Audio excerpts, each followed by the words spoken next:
미국에서 나오는 경제 지표들 보면은 내용이 워낙 엇갈려서 혼란스러운데요. 고용 역시 마찬가지입니다. 결국 물가 지표가 앞으로의 통화 정책에 결정적인 역할을 하게 될 전망입니다. 뉴욕 연결해 자세한 소식 알아보겠습니다. 이승윤 특파원, 미국의 고용 지표를 놓고 왜 해석이 분분한 건가요? 네, 일단 겉으로 보면은 긍정적이지만은 자세히 들여다보면 특정 산업의 고용이 편중됐고 통계 신뢰성에도 의문이 가기 때문입니다. 미국 노동부가 발표한 지난주 신규 실업수당 청구 건수는 22만 7천 건으로 한 주 전보다 5천 건 감소해 전망치 22만 5천 건을 밑돌았습니다. 반가운 소식이죠. 그리고 2주 이상 실업수당을 신청한 계속 실업수당 청구 건수의 4주 이동 평균은 184만 6천여 건으로 지난 2024년 10월 이후에 1년 4개월 만에 가장 낮았다고 미국 노동부는 설명했습니다. 역시 미국 경제에는 좋은 소식인데요.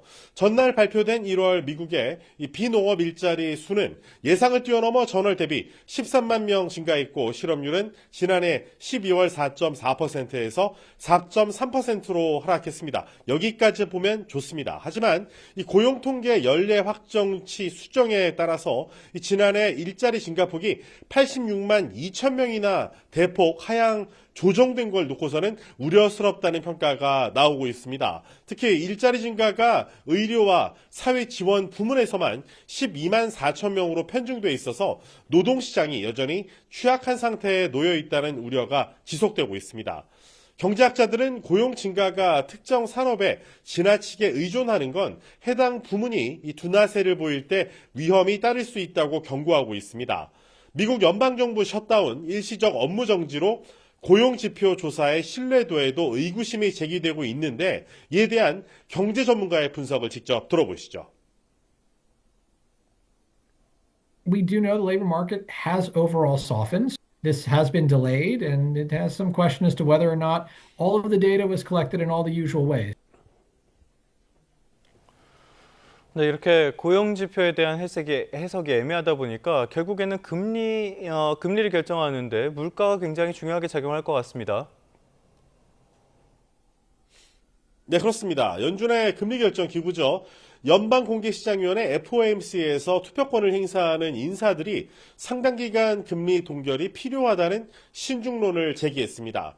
로리 로건 미국 댈러스 연방준비은행 총재는 현 수준의 금리가 FOMC의 물가 안정과 고용 극대화라는 이중 책무에 대응할 수 있는 적절한 위치에 있다고 평가했습니다.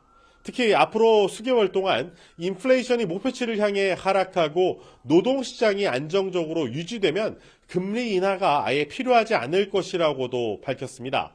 반면에 인플레이션이 하락했지만 이 고용 냉각이 나타난다면 추가 금리 인하가 적절할 수 있다면서도 현재로서는 인플레이션이 높은 수준에 머무를 가능성이 더 우려된다고 말했습니다. 아무래도 물가 지표에 좀 더 방점을 두는 모습이죠.